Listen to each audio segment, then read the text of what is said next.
Hello, my name is Raquel Tiveron, and I'm a public prosecutor in Brazil, and I've been dealing with the criminal system for 15 years. And I would like to share with you some of our experience using RJ in criminal conflicts, and also hear from you and learn from you with your experience also. If you allow me, I would like to share with you some slides, and that's a really big pleasure to take part in this RJ World Conference.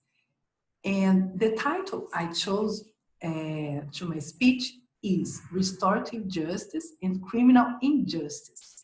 Why is this? Because the criminal system in Brazil not very often is not that fair. Some people are selected to go to jail and others don't go. And sometimes that's not very fair. And we, as prosecutor, we are called here promotor de justiça, which means that we are supposed to promote the justice. So we found in restorative justice a chance to promote better this justice we are searching for. So what we have to learn and to contribute to the world. Before I tell you that, I would like to share with you a quick overview on our criminal system. And all the data here I'm going to share, they are official. They are from Brazil's National Penitentiary Department, the PEN, and they are from December 2019. And they are available in this website, and you please feel free to consult it later. So our prisoner population right now is around 748,000 people. 5% of them are women, and most of them are men, male. And this is a picture of the penitentiary Lemos de Brito in Salvador, state of Bahia in Brazil. As you can see, there are many pigeons and here that brings many disease in this hot weather, just like rats, and that's not very, very nice to them. And Bahia, for you to have an idea, is a state in the northeast of the country. This is a very huge country, like the size of a continent, but very distinct realities. But I'm going to show you how restorative justice practice shared all around the country, how we could be successful in doing that, still with very different realities and situations. But from this population, half of them are in the hard system, the penitentiary. 30% of them don't have a trial yet. They don't have a trial yet. They are waiting for a final sentence to their case. And almost 18% are in the same open system that they go out for working, study, then come back to jail to sleep. And 3%, around 3% is an open system. This is a picture of inmates that curl up and take turns to share cell space in Pedrinhas Penitentiary, which is in Maranhão, also in the northeast of the country. And to sleep, they have to take turns here. They don't have enough space. We have only half of the places for them. It's overcrowded. We are working super overcrowded. This Pedrinhas Penitentiary is the one that our current president, Jair Bolsonaro, also said that's the only good thing that Maranhão has. Maranhão is a state in the northeast with beautiful beaches, very rich cultural, language, very writers. It's a beautiful country. But after it has a fight between rival gangs of drug dealers. They killed 60 people, decapitated also, and that's the announce of the president, the current president now, that was the only good thing in Pedrinhas. It reflects the fault of the majority of the country. People facing the violence, the inequality in the country, they ask for more rigid laws. They ask for more, to be more tough, zero tolerance. And with this speech, Jair Bolsonaro, that was a deputy in the chamber, run for president and won the elections. So Pedrinhas is here in the office in the Maranhão state, which has beach, very interesting state.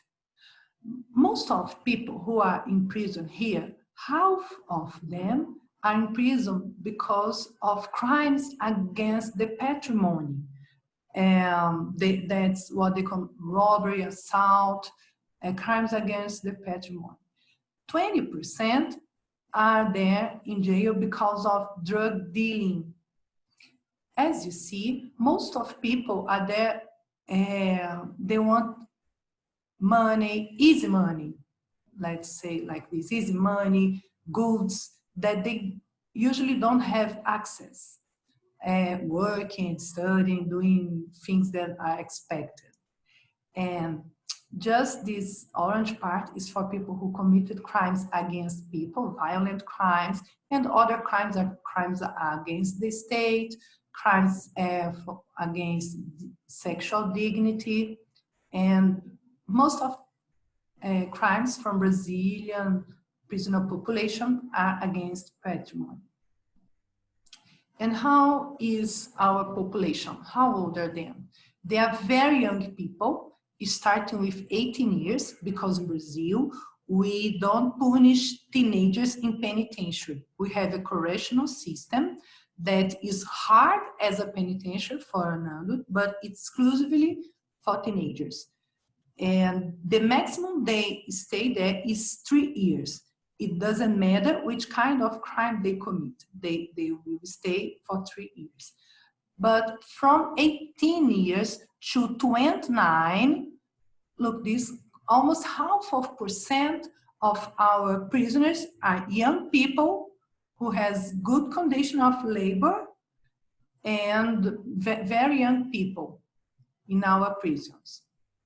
As you can see, these young guys here, they are not teenagers because we don't allow to show the face, to expose teenagers, but they are very young people that started in the criminal life. How long do they stay in prison? Women, their penalties are most of them from 4 to 15 years, the sentence. In Brazil, we don't have death penalty and we don't have long-term, very long-term penalties like life sentence, none of this. What we would like to have here is restorative justice program that could reach these people here, these women here, which is the majority. So we could be very effective in reducing all these numbers I just showed. These are pictures from the National Council of Justice, CNJ, here in Brazil, of women in prison. Many of them have babies, they get pregnant or they get pregnant during intimate visits in prison. And the babies can stay with the mother until they are 6 months old. Then they have to leave, they go to their relatives, the grandmother takes care, something like that. The law in Brazil says that the kids can stay with the mother in prison until they are 7 years old. But the reality is that the penitentiary doesn't have space for kids until 7 years old, so they have to leave when they are 6 months old. For the men, most of them are also here from 4 years old sentence to 15. That's a population we should reach. This number, until 6 months, the penalty is very high because we have lots of cases of domestic violence. This is a sad reality in Brazil, the domestic violence, and they get very short-term sentence. And we are developing restorative justice program for them. And also, this is very representative, 2 to 4 years old. This population here in Brazil also has restorative justice program, and it's hard for them to go to penitentiary. Penitentiary goes people with this, in this range. This is a picture of Central Penitentiary of Porto Alegre in the state of Rio Grande do Sul in Brazil, in the very south. That's the penitentiary where it is. So this is a reality. The penitentiary reality is all around the country. And how long did they study? We will see that not only inequity is related to the crimes against patrimony especially, but also the education, the grade of education of the population. People who can't read or write, only 4% are in jail. The population can't read and write. People who learn to read and write without regular course, 6%. But most of them, have a look here, they didn't finish elementary school. They stopped school when they were kids. They left school and not interested for school or attracted by things in the streets, drug dealers, gangs. They left and they didn't study. So this is very sad. This data is from 2016, from the National Penitentiary Department, because they don't have a more recent data available about education range. For you to have an idea, in Brazil, we invest much more in prisons, 5 times more than in schools. Instead of preventing crimes and educating people, not only with disciplines and regular knowledge, but education in a wider meaning, we don't invest in this, and we try to invest when things is almost lost and it's too late. So not very clever, see? And that's the reality of our penitentiary system. For you to have an idea, less than 20% of them, of the people in prison, they have a job or they are involved in labor here. So most of them spend their time doing nothing, waiting for their turn to sleep, to lay down. It's so sad. This is so crazy that Eugenio Raul Zaffaroni, an Argentinian justice, said that what we're doing is the same as trying to teach someone to play soccer inside an elevator. Putting people in this situation and expecting that they come out better, it sounds so crazy like this. Maybe that's because Brazil, that's the reason why Brazil lost from 7-1 from Argentina, from Germany. But okay, this is the sad reality, the difficulty we have to face in our country. But despite that, we find in RJ a very big hope, and we really embrace it and spread around the country. And I would like to share with you very good, very successful experience we had using RJ to deal with this situation.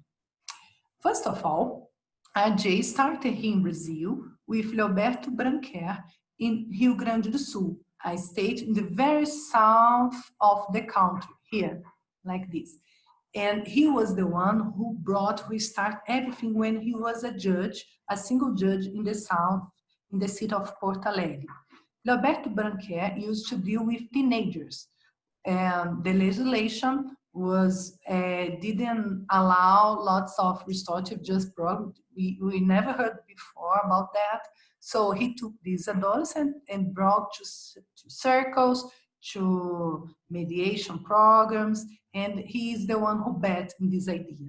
Then he became a judge in a very small town in Rio Grande do Sul called Caxias do Sul, and restorative justice became a seat program. It was very nice. Now Leoberto is a judge on the second level, second grade on the Court of Appeal in Rio Grande do Sul. He did a very great job here. But also, restorative justice in Brazil started in the south and spread all around the world. In Paraná, which is a state very close, two judges, very brave judges, that's Jurema Gomes and Larissa Kopak, they embrace restorative justice and they have a courage to apply it to domestic violence. And also others with teenagers, they continue the programs. And domestic violence, it was very difficult to be accepted here. We faced lots of resistance, especially from the feminist movements, that sometimes made the confusion of restorative justice and reconciliation of the couple and come back home and forgiveness. And they have this idea, but at the end, restorative justice is being applied very successfully by these very brave justices. Also in Paraná, the same state, Roberto Bacelar, which is a judge of the second grade from the Court of Appeal, and Claudio Camargo, both of them, they tried to spread restorative justice. And Claudio Camargo was so successful, he brought restorative justice to very serious crimes, like homicides, to the grand jury. This case is a very interesting one. These two guys, they were members of traffic dealers gangs, and they tried to kill each other. One day, this guy, this is the victim, he works doing robbery, assaults. When I was first read victim and he explained what he did for living, I was, no, something's wrong here.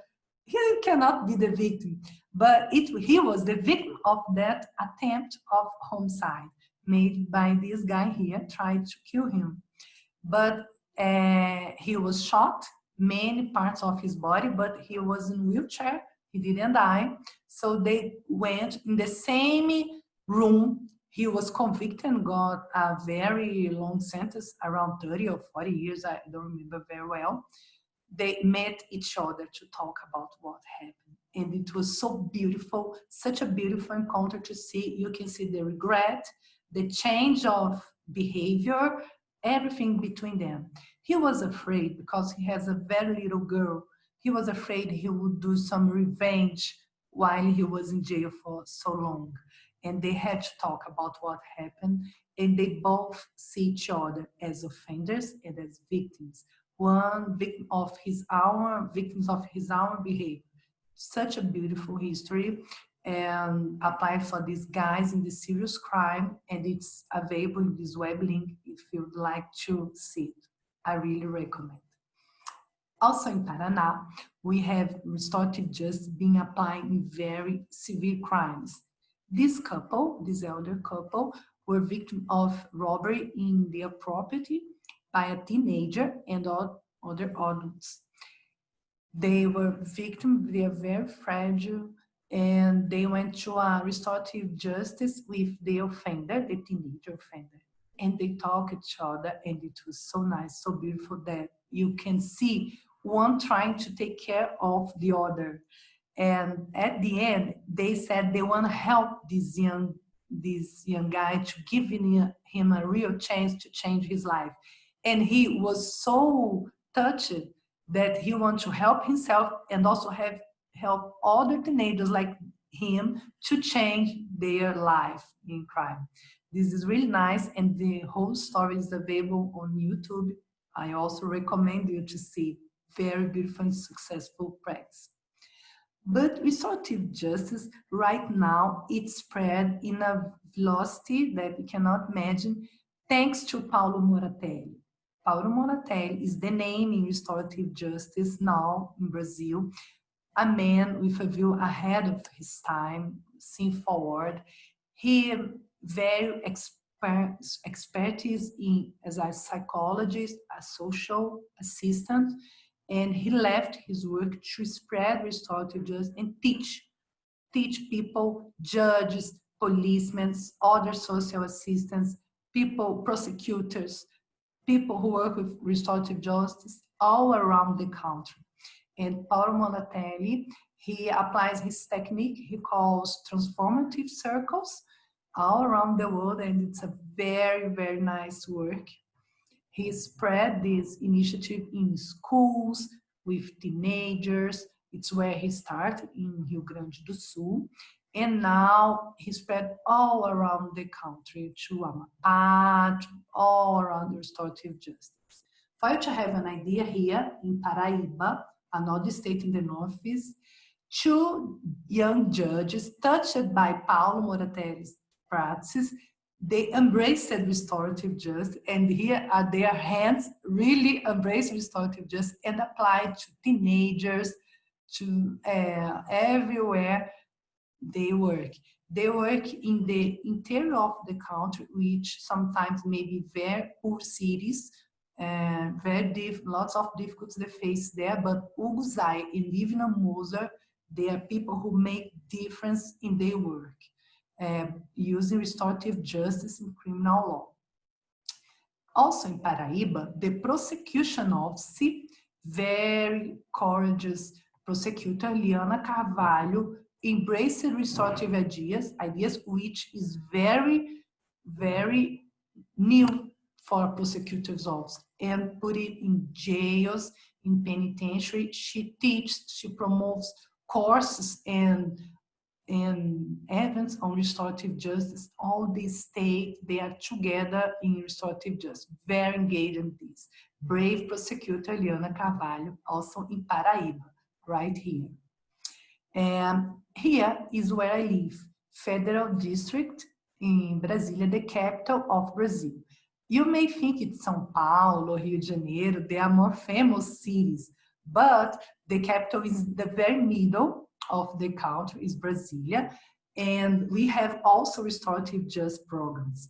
We have one really nice that's made by this brave prosecutor, Ana Bárbara, fantastic prosecutor, Ana Bárbara Fernandes de Paula, which she started with the victim, and she puts one called Listening to the Citizen, or Listening to the Victim of a Crime.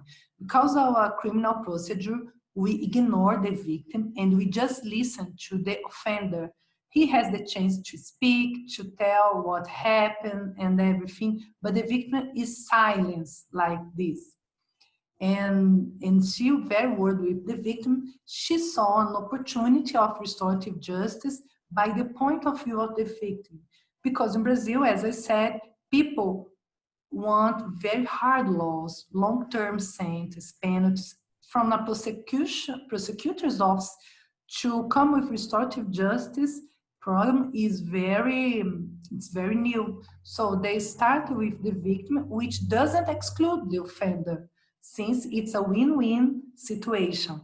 So it was a very smart initiative for the victims of crime, here started by her. Another prosecutor, Brazilian prosecutor, Claudia Tomelin, she works in penitentiaries here. And she has a big challenge this year with the COVID-19 and in prison. She find a way to put in touch the inmates with their relatives, their families, for them not to get worried, because as you see, in a very full penitentiary, any disease can spread really fast. They took the care they could take, but also they allowed people to be in touch. And this is very sensitive from Claudia Tomelin with the COVID-19 pandemic. It was very sensitive. It shows how prosecutors are engaged here, not only in punishing, but in touching that person during the penalty to change their behavior, linking them with their family, the community, the society. This link cannot be lost. Also, during the pandemic in Distrito Federal, where I am a prosecutor, we start a program called MP Solidária, like prosecution, very solidary prosecution. We start with the victim, which is easier for a prosecutor, and victims of domestic violence. In Brazil, domestic violence is a very current problem here. Men still see women as their property, and they hit them, they threat them, men, women, they kill women, they say bad words, their self-esteem are very low. And during the pandemic, where people are isolated in their homes, they start a campaign with a sign in the hand. You put an X, a red X, to ask for help when you are on a drugstore, things like this. So they start to help the victim to go to the justice. And also with animals, domestic animals, lots of animals were abandoned, and the prosecution was worried about that because the offenders, their owners could respond as offenders for that, for abandon. So they make campaigns, videos on internet, on YouTube called MP Solidário, teaching people, telling them how to behave, how to look for help, where they could be helped. Also, elderly people were victims of bad treatments, abandoned by their relatives, and doesn't have necessary help, food, feeling depressed, isolated, staying home, isolate all this time can bring many conflicts out. So people feel depressed, and the prosecution offered them help and how to have a good conversation based on nonviolent communication in home, in their relationships, how to take care, how to go over these conflicts. Nowadays, that could be a crime. Also, during the pandemic, it was a very hard situation. The kids in home. Kids home without going to school, without options, all the times with the parents that were overwhelmed with the obligations in work, take care of the house, of the kids, study. So lots of bad treatment to kids, injuries. So the prosecution saw that we don't only have to punish, but also to help people to avoid this kind of behavior. So what Brazil has to teach and to learn from you? As you can see, this is a very unequal country where luxury residence is side by side with poverty.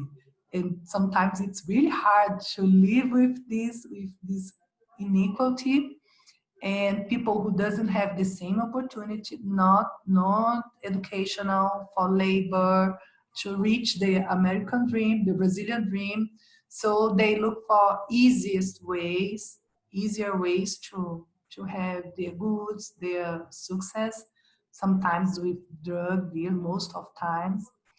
And that's the reality, the difficult reality we have to face. So what I would like to tell you is that no matter how difficult is the reality in your country, in your city, in your region, we can make some difference.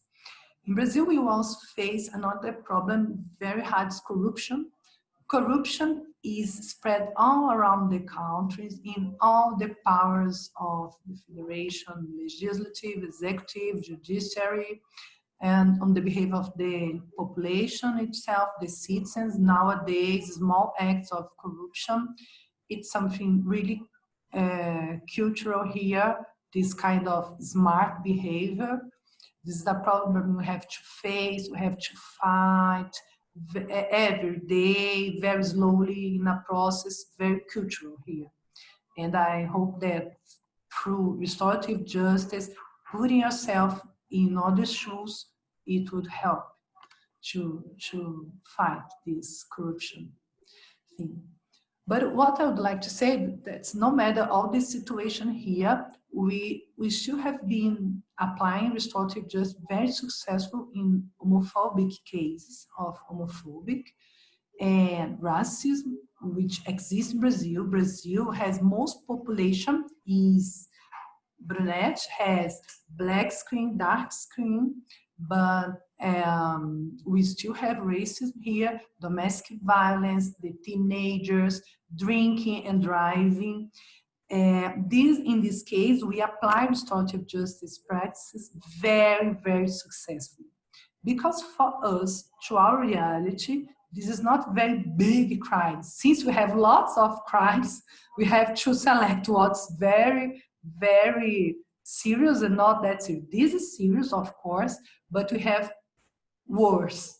So maybe if you could change the mind in your country, change your mind like, this is so serious. Is it really that serious that we cannot give a chance to restorative justice? And I say this because sometimes I heard when I was in US, this is too serious for restorative justice program. Really, here, maybe not, we can apply and we have results of changing behaviors, really good results using restorative justice.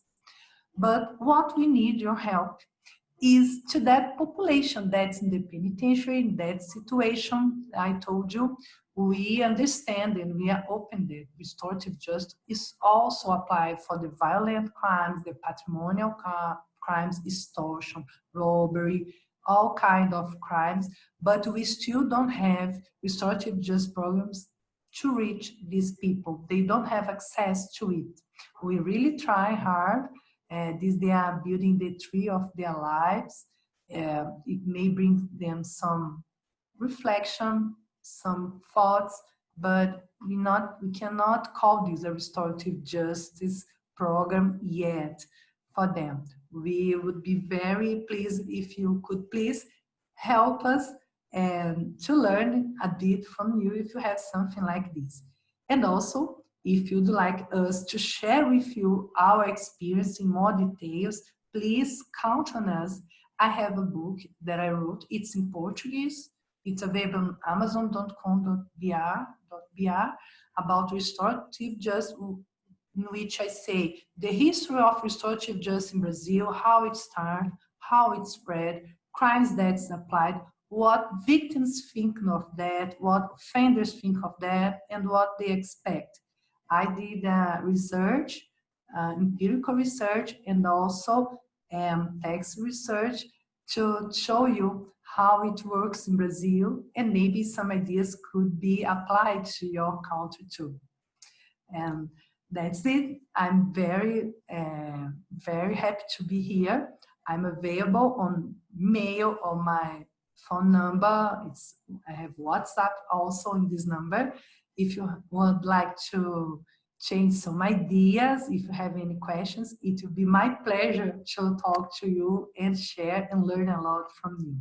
Thank you a lot for your attention and hope to see you soon. Soon. Bye bye.